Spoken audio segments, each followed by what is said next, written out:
संस्कार और शिक्षा जीवन का मूल स्वभाव होता है। हर माता पिता अपने बच्चों को संस्कार देते हैं, लेकिन एक गुरु संस्कार के साथ शिक्षा भी देता है, जो विद्यार्थी के जीवन का सृजन करता है। नमस्कार, मेरा नाम है अंजलि योगी और आप देख रहे हैं प्रदेश टुडे। इस वक्त हम मौजूद हैं मध्य प्रदेश की राजधानी भोपाल के एक बहुत ही नामचीनी स्कूल में, जिसका नाम है डीएवी हायर सेकेंडरी स्कूल, और जिसकी प्रिंसिपल श्रीमती डॉक्टर रेखा नायक मैम हमारे साथ जुड़ गई हैं। हम इनसे बात करेंगे और जानेंगे कि डीएवी हायर सेकेंडरी स्कूल की जर्नी क्या रही, यहाँ की कार्यप्रणाली क्या है और यहाँ के बच्चे बाकी स्कूलों के बच्चों से कैसे अलग हैं। नमस्कार मैम, आपका बहुत बहुत स्वागत है हमारे साथ जुड़ने के लिए। नमस्कार मैम। सबसे पहले मैम मैं ये जानना चाहती हूँ कि जैसे कि डीएवी हायर सेकेंडरी स्कूल एक बहुत बड़ा नामचीनी स्कूल है, इसकी काफ़ी सारी ब्रांचेज़ हैं ऑल ओवर मध्य प्रदेश में, इसकी काफ़ी सारे ब्रांचेज़ हैं, तो इसकी जर्नी क्या रही है, क्या इसकी जीवन यात्रा रही है, इस स्कूल के बारे में आप हमें कुछ बताइए। आप डीएवी विद्यालय के बारे में जानना चाह रहे हैं। डीएवी विद्यालय सच में जानने वाली एक स्थान भी है। मध्य प्रदेश में लगभग 100 डीएवी विद्यालय होंगे जो आर्य समाज द्वारा संचालित हैं। उन्हीं में से एक DAV higher secondary school TT Nagar में भी संचालित है। ये स्वयं भी एक ऐसी संस्था है जो कहना चाहिए संस्कारों से भरी हुई शिक्षा, जहाँ पर शिक्षा का मुख्य उद्देश्य है कि बच्चों को गुणवत्तापूर्ण शिक्षा और साथ में संस्कारों से भरी हुई शिक्षा, जिन संस्कारों का, जिस सनातन धर्म का, जिन सनातन संस्कृति का पतन समाज से धीरे धीरे हो रहा है, ऐसी संस्कृति को बचाना और शिक्षा को गुणवत्तापूर्ण बच्चों को विकास में लगाना, ये डीएवी विद्यालय का मकसद है। और इस मुहिम में हमारे शिक्षकों का अहम रोल है, क्योंकि कोई भी विद्यालय बिना शिक्षकों के सहयोग के पूरा नहीं हो सकता। यदि बच्चों में वो क्वालिटी आती है तो कहीं ना कहीं हमारे अनुभवी और गुणी शिक्षकों के कारण, जिसके लिए हमारी पूरी एक रूपरेखा, पूरा एक टाइम टेबल बना होता है जिसको हम फॉलो करते हैं। और इस सभी में अहम रोल है अनुशासन का। किसी भी विद्यालय की जो धुरी है वहाँ अनुशासन का अहम रोल है। यदि बच्चों को आगे बढ़ाना है, उनमें प्रोग्रेस देखना है, तो अनुशासन बच्चों में बहुत ही एक महत्वपूर्ण गुण है, विशेष गुण है। और बिना अनुशासन के कोई भी संस्था आगे तरक्की कर पाना बहुत ही मुश्किल है। इसके लिए पूरे शिक्षकों का सहयोग डीएवी विद्यालय में सदैव से रहा है। अब जर्नी की बात करें तो डीएवी विद्यालय टीटी नगर की स्थापना 1970 में हुई। तब से लेके आज 2024 तक का सफ़र, इस सफ़र में देखें तो उतार चढ़ाव चलते रहे। प्रारंभ में, स्टार्टिंग में ये डीएवी विद्यालय एक छोटे से एक झोपड़ी के रूप में था, लेकिन बच्चों की उस समय संख्या इतनी हुआ करती थी कि एडमिशन के लिए मना करना पड़ता था, क्योंकि यहाँ दूर दूर तक कोई विद्यालय नहीं थे, केवल डीएवी हायर सेकेंडरी स्कूल और एक मॉडल। तो मॉडल और डीएवी दोनों में हमेशा टक्कर रही है, कांटे की टक्कर, पढ़ाई को लेकर हो चाहे स्पोर्ट्स को लेकर हो। क्योंकि डीएवी विद्यालय ने बच्चों को शिक्षा के क्षेत्र में ही नहीं, अन्य विधाओं में भी आगे बढ़ाने का प्रयास किया है। क्योंकि बच्चों का सर्वांगीण विकास यदि देखना है तो उसके लिए साहित्यिक, सांस्कृतिक, शैक्षणिक हर प्रकार की गतिविधि के साथ बच्चों को जोड़ना बहुत ज़रूरी होता है। इसमें यदि स्पोर्ट्स की एक्टिविटी देखें तो हमारे पास नेशनल और इंटरनेशनल लेवल तक के खिलाड़ी हमारे विद्यालय ने निकाले हैं, जिसमें बॉक्सिंग में एक चैम्पियन रही है आशा रूका बच्ची, ऐश्वर्य प्रताप सिंह शूटिंग में जो इंटरनेशनल लेवल का है, ओलंपिक का खिलाड़ी है, गोल्ड मेडलिस्ट है, निशा तायड़े, और फेंसिंग में बहुत अच्छे बच्चे निकले हैं।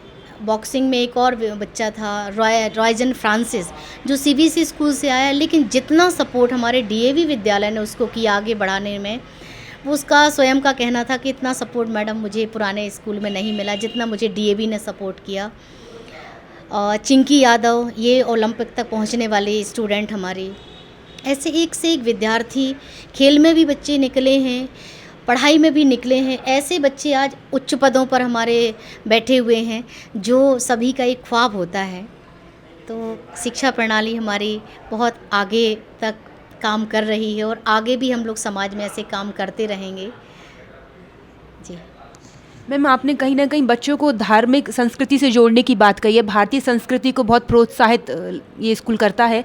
तो जैसे कि ये स्कूल जो है आर्य समाज कम्युनिटी के अंतर्गत संचालित होता है। तो क्या इस स्कूल में हर कम्युनिटी से आने वाले बच्चों को दाखिला मिलता है? क्या किसी प्रकार का भेदभाव, या आप अलग कम्युनिटी से हैं या सनातन धर्म से नहीं जुड़े हैं, तो क्या इस तरह का कोई केस आपके सामने आया है और आपने कभी इस प्रकार के बच्चों को एडमिशन दिया है? डीएवी विद्यालय की स्थापना सन 70 से है। सन 70 से आज 2024 तक, इतने वर्षों में आज तक कभी ऐसा कोई केस नहीं हुआ जो धर्म से जुड़ा हुआ है। इसमें हर संप्रदाय के बच्चे पढ़ते हैं, किसी भी धर्म को, हिंदू, मुस्लिम, सिख, ईसाई, किसी भी धर्म का बच्चा हो। आज तक मैंने डीएवी विद्यालय में, पूर्व में भी या वर्तमान में, जब से मैं यहाँ पर हूँ, मुझे 10 वर्ष कंप्लीट हो गए यहाँ, कभी भी किसी बच्चे के साथ धर्म के प्रति ऐसा कभी कोई भेदभाव करते हुए नहीं देखा, ना शिक्षकों के द्वारा, ना किसी अन्य स्टाफ के, ना कभी बच्चों के बीच में विवाद की स्थिति आई। बच्चे की स्वेच्छा है उसको हवन में बैठना, बच्चे खुशी खुशी बैठते हैं। अभी आपको आश्चर्य होगा, 2024 ये जनवरी 22 जनवरी को जब अयोध्या में रामलला की प्राण प्रतिष्ठा हो रही थी, उस समय हमारा विद्यालय भी पूरा राममय हो गया। बहुत सारी प्रतियोगिताएं डीएवी विद्यालय में भी हुई, जिसमें एक बहुत बड़ी एक प्रतियोगिता हम लोगों ने रखी थी, जिसमें राम एक आज्ञाकारी पुत्र एक विषय था। इस विषय पे बच्चे सभी तैयारी से आए। उसमें बढ़ चढ़कर ज़्यादा मुस्लिम बच्चों ने ही पार्टिसिपेट किया और अपनी स्वेच्छा से। हम लोग थोड़ा कि बेटा पेरेंट्स से पूछा है कि नहीं? हाँ मैम, पूछा है। हम पूरी तैयारी से हमको भाग लेना है। ऐसे टीम बनी हुई थी, कोई कौशल्या टीम, कोई विश्वामित्र टीम, कोई राम है, कोई लक्ष्मण, ऐसी टीम के साथ वो बच्चे थे। और जो हिंदू धर्म के बच्चे थे उनसे कहीं ज़्यादा दूसरे संप्रदाय के बच्चे वो पूरी तैयारी से आए थे और उन क्वेश्चन के आंसर उन्होंने दिए जो पूरे रामायण पर आधारित थे। तो किसी भी बच्चे को नैतिक शिक्षा देने के लिए किसी संप्रदाय से जोड़ना जरूरी नहीं है। यदि बच्चों को संस्कार देना है तो हम यही तो सिखाते हैं। राम का जीवन कैसा था? राम का जीवन एक त्यागमय था। एक भाई का दूसरे भाई के प्रति, माँ का त्याग दूसरी माँ के प्रति, उसमें जो भी है सब त्याग है। हर व्यक्ति एक दूसरे के लिए त्याग करने के लिए बैठा है। तो धर्म कोई भी हो, लेकिन संस्कार तो हम सही दे रहे हैं बच्चे को, वो आर्य समाज देता है। तो ना पेरेंट्स को ऐतराज़ है ना बच्चों को।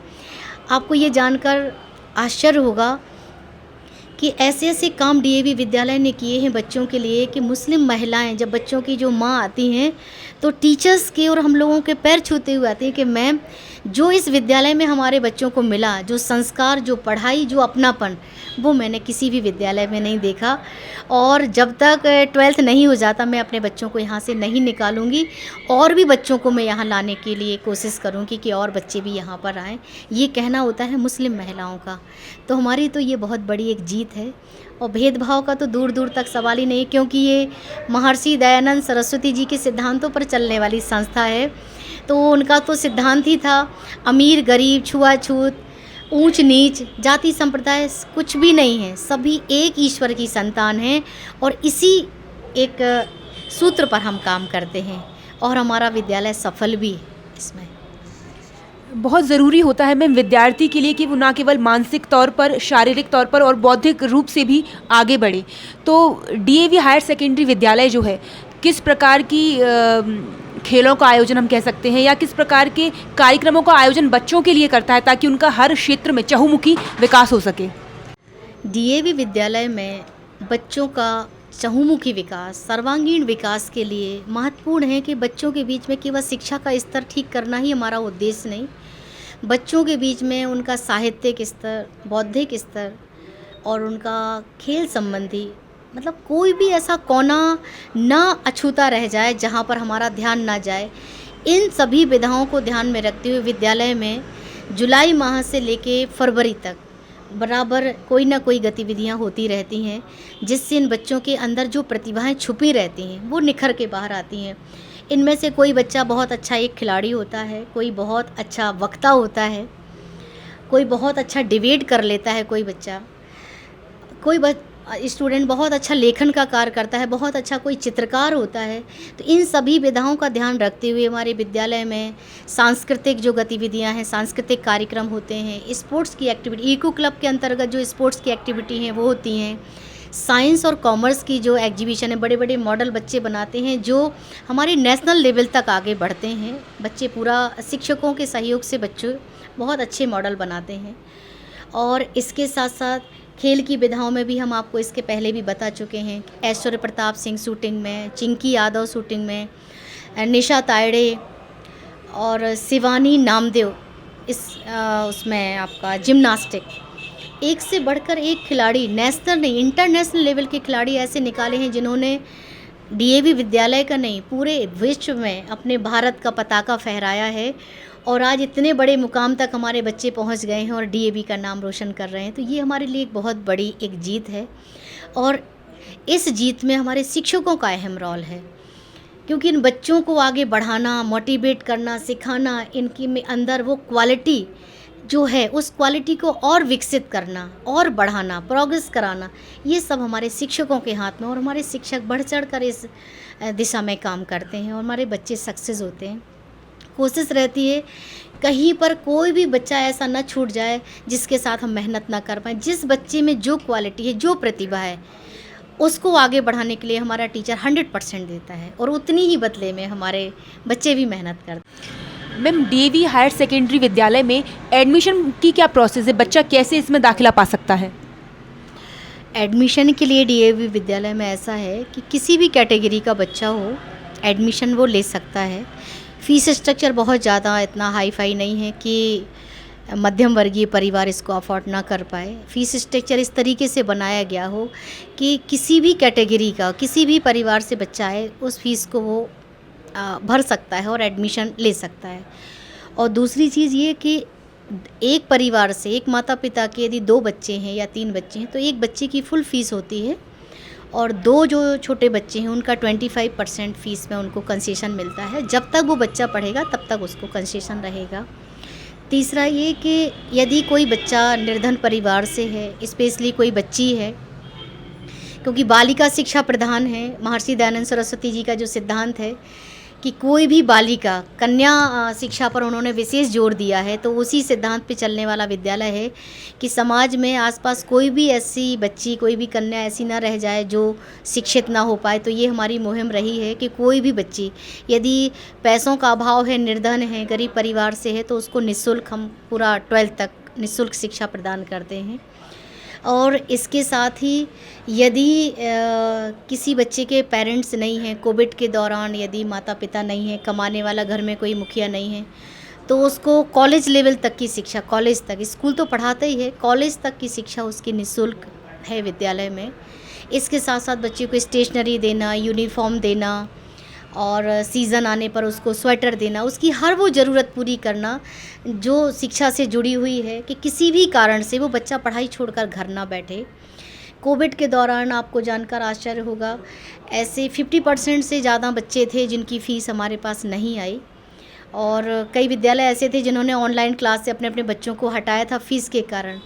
लेकिन मुझे गर्व है ये बात कहते हुए कि कोविड के दौरान भी मेरे पास जितने भी मेरे स्टूडेंट थे, नर्सरी से लेकर 12th तक, किसी भी स्टूडेंट को फ़ीस ना आने के कारण ऑनलाइन क्लास से नहीं हटाया गया, बल्कि जो बच्चे स्वेच्छा से ऑनलाइन क्लास से हट गए उनको टीचर ने विज़िट किया, उनके घर गए या उनको फ़ोन पर बात की, उनको वापस हमने ऐड किया, उनसे पूछा क्या प्रॉब्लम है, तो उन्होंने कहा हमारे पास कोर्स नहीं है, हमारे पास मोबाइल की सुविधा नहीं है।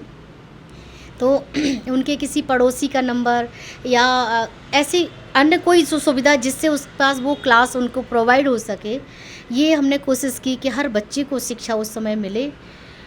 और रहा फ़ीस का, तो ये 2 साल 3 साल बाद कोशिश भी नहीं की थी कि वो शायद फ़ीस कभी आ पाएगी, लेकिन एकाएक जब वो फ़ीस आना स्टार्ट हुई, जो कहना चाहिए कि डूबी हुई रकम है कि कोई नहीं सोचता कि कोविड में जब खाने के लाले पड़े हुए थे, जान लोगों की इस तरह जोखिम में पड़ी हुई थी, लेकिन जहाँ पेरेंट्स ने ये देखा कि नहीं, विद्यालय ने इतना सपोर्ट किया हमारा कि हमारे बच्चों का नाम नहीं हटाया, पढ़ाया, स्टेशनरी भी दी, तो हमारा भी फ़र्ज़ है कि हमसे जो भी बन पड़ेगा हम विद्यालय में आके जमा करेंगे।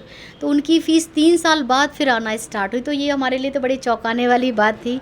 लेकिन ये है कि नेकी कभी बेकार नहीं जाती। विद्यालय ने यदि बच्चों की पढ़ाई का इतना ध्यान रखा तो पेरेंट्स ने हमारी ज़रूरतों का भी ध्यान रखा। कैसे भी हुआ उसको, चाहे 3 किस्त में चाहे 4 किस्त में लेकिन वो पैसा जमा किया और फ़ीस भरी। कुछ फ़ीस विद्यालय के द्वारा माफ़ भी की गई। कई बच्चे ऐसे हैं जो कोविड के दौरान फ्री पढ़े, आज भी फ्री पढ़ रहे हैं। तो यहाँ की शिक्षा पद्धति हमारे पूरे महर्षि देव दयानंद सरस्वती जी के सिद्धांतों पर है। समावेशी शिक्षा, जिसमें हर वर्ग के लोगों को पढ़ने का अधिकार है, शिक्षित होने का अधिकार है। तो इस मुहिम के साथ ही डीएवी विद्यालय आगे बढ़ रहा है।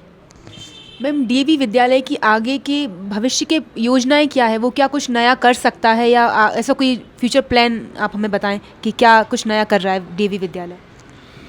डीएवी विद्यालय में बस सभी कुछ नया चल रहा, बस एक बात को लेके हमेशा तकलीफ़ रहती है कि टीचर अपने बच्चों के साथ 100% मेहनत करता है, फिर ऐसा क्या कारण होता है कि हमारे कुछ बच्चे निराशाजनक रिज़ल्ट देते हैं? क्या कारण है? उस कमी पर हमको ध्यान देना है। तो कमी जो निकल के आई है वो ये है कि बच्चे अपनी 100% अटेंडेंस नहीं दे पाते हैं। और ये जो कोचिंग का जो एक जुनून सवार है बच्चों के ऊपर, मेरा हर वर्ग के बच्चे से ये कहना है, चाहे वो 5th क्लास का हो, चाहे 8th बोर्ड का, चाहे 10th बोर्ड का, चाहे 12th का हो, कि यदि आप विद्यालय में रेगुलर विद्यार्थी हैं, रेगुलर क्लास अटेंड करते हैं, तो आपको किसी भी कोचिंग की आवश्यकता नहीं है। क्योंकि कोचिंग में जाने से बच्चा केवल भटकता है। ये मेरा खुद का स्वयं का अनुभव जो कहता है। क्योंकि डीएवी विद्यालय में जिन बच्चों ने कोचिंग नहीं की है उन्होंने बहुत अच्छा परसेंटेज लाया। जिन बच्चों ने कोचिंग की है वो भी परसेंटेज कुछ अच्छा लाए हैं, पर उतना परसेंटेज अच्छा लेकर नहीं आ पाए। जिन्होंने वो डबल मेहनत की तो और अच्छा परसेंटेज आना चाहिए, पर क्यों नहीं आ पाया? उसका कारण ये, बच्चे 2 जगह पढ़ने के बाद भटक जाते हैं कि मैं इस टीचर का सुनूं, उसका सुनूं, इनके नोट्स फॉलो करूं या इनके करूं। और इसके बाद आता है फिर आपका जनवरी से परीक्षा बोर्ड और परीक्षा अध्ययन। ये बच्चों की पूरी मेहनत पर पानी फेर देता है। जो बच्चा पूरे सिलेबस के साथ जुड़ा रहता है वो जुड़ जाता है केवल जनवरी में परीक्षा देने, परीक्षा बोर्ड के साथ। बुक्स को साइड में करके वो केवल सिलेक्टेड मटेरियल पढ़ता है और आप कहीं ना कहीं अपना रिज़ल्ट प्रभावित कर लेता। तो मुझे इस सत्र में जो सबसे ज़रूरी काम करना है वो ये है कि यदि कोई बच्चा रेगुलर स्कूल नहीं आ पाता है तो उनके घर पर विज़िट करना, उनके पेरेंट्स को यहाँ बुलाना, उनके साथ मीटिंग करना। उसके बाद भी वो बच्चा रेगुलर नहीं होता है तो मुझे बताने में ये कोई दुख नहीं, मुझे ऐसे बच्चों को 20 सत्र में टीसी देनी पड़ेगी। क्योंकि बच्चा वही रिज़ल्ट ख़राब करता है, वही हमारी उम्मीदों पर खरा नहीं उतरता जो रेगुलर नहीं है। डीएवी विद्यालय में मुझे हर बच्चा रेगुलर चाहिए। रेगुलर रहेगा तो 100% बच्चा रिज़ल्ट बहुत अच्छा देगा। यही प्लानिंग है इस सत्र की। यदि बच्चा रेगुलर है तो उसका सर्वांगीण विकास फिर हमारे हाथ में है, टीचर्स के हाथ में, और वो हम करके दिखाएंगे। बहुत बहुत धन्यवाद मैम आपका हमारे साथ जुड़ने के लिए। हम सुन रहे थे डीएवी विद्यालय की प्रिंसिपल श्रीमती रेखा नायक मैम को, जिन्होंने हमें बताया कि विद्यालय में न केवल शिक्षा बल्कि संस्कारों का भी सृजन किया जाता है और इस विद्यालय से भविष्य की एक नई युवा पीढ़ी तैयार होकर निकलती है। मैं अंजलि योगी, कैमरा पर्सन सृष्टि सिंह के साथ, प्रदेश टुडे भोपाल। समर कैंप यहाँ पे अभी चल रहा है, मैंने बताया था, तो क्या क्या एक्टिविटी उसमें हो रही है, क्या आपने भी उसमें पार्ट लिया? नहीं, मैंने पार्ट नहीं लिया, बट द पार्ट है न्यूज़। यहाँ पे बच्चों की पर्सनैलिटी डेवलपमेंट की स्किल्स को भी और ज़्यादा बढ़ाया जाता है, उनको सेल्फ कॉन्फिडेंट बनाया जाता है, उनको पढ़ाई के साथ साथ और भी चीज़ें सिखाई जाती है। यहाँ पे टीचर्स बच्चों के एक्स्ट्रा क्लासेस लेते हैं, जैसे कोई बच्चा वीक है पढ़ने में या किसी का कोई सब्जेक्ट अच्छा नहीं है, तो टीचर्स कितना सपोर्ट करते हैं? First of all my self Surabhi Rawat, और यहाँ के टीचर्स एक्स्ट्रा क्लास लेने की तो मतलब ज़रूरत ही नहीं पड़नी चाहिए, क्योंकि यहाँ के टीचर्स हर लेक्चर में हर बच्चे से ना इतने अच्छे से कोऑपरेट करते हैं। और मैंने दूसरे स्कूलों में सिर्फ ये देखा है कि मतलब बहुत सारे बच्चे होते हैं वो इतना पर्टिकुलर किसी पे ध्यान नहीं देते, बट यहाँ के टीचर्स ऐसे हैं, सिर्फ यहाँ के टीचर्स मैंने ऐसे देखे हैं कि सिर्फ पर्टिकुलर एक बच्चे पे, अगर वो कमज़ोर भी है या वो होशियार भी है, तो पर्टिकुलर बच्चे पे इतने अच्छे से वो ध्यान देंगे कि वो बच्चा भी टॉपर की लाइन में आ सकता है। और मैं भी मतलब स्टार्टिंग में, मेरे को सिर्फ 2 साल ही हुए स्कूल में आए हुए, बट मैंने ये स्कूल में ये देखा कि मैं जिस पहले स्कूल में भी मैं डीएवी में थी, बट वहाँ मैं इतना शाइन नहीं कर पाई जितना मैं यहाँ आके कर रही हूँ। और मैं स्कूल के 12th की टॉपर इसलिए ही बनी हूँ सिर्फ मैम्स की वजह से, क्योंकि उन्होंने इतना सपोर्ट करा है, फाइनेंशियली भी सपोर्ट करा है और मेंटली भी सपोर्ट किया है, और फ्रेंडशिप इतनी अच्छी से रखी हमारे साथ कि है ना, हमें कुछ भी पूछना, अगर हम लोग रात में 2 बजे भी, मतलब एटलीस्ट हम 2 बजे भी उनको फ़ोन कर रहे हैं ना, तो भी वो हमें आंसर देने, और मतलब बोर्ड्स के टाइम तो मतलब वो फुल टाइम हमारे लिए फ्री रहती थी और इतने अच्छे से कोऑपरेट करा हमारे साथ, इतने अच्छे से हमें पढ़ाया कि आज हम उनकी वजह से यहाँ तक है। और एक्स्ट्रा क्लासेस की बात ये रही तो वो 2-2 लेक्चर एक्स्ट्रा लेते थे हमारे लिए, हमें पर्सनली इतना अच्छा मतलब अच्छे से पढ़ाते थे, और मतलब जो भी क्वेरीज होती थी, जो भी सब होता था वो बहुत अच्छे। और मैं सबको ये रेकमेंड करूँगी कि जो भी आना चाहे सिर्फ डीएवी में आओ, अपना फ्यूचर बहुत ब्राइट करके जाओ। हम सुन रहे थे डीएवी स्कूल के बच्चों को, उन्होंने बताया कि ये स्कूल बाकी स्कूलों से कितना अलग है और क्यों बच्चों को इस स्कूल में आके शिक्षा प्राप्त करनी चाहिए। मैं एनजीएमबी कैमरा पर्सन सुशील सिंह के साथ प्रदेश टुडे भोपाल।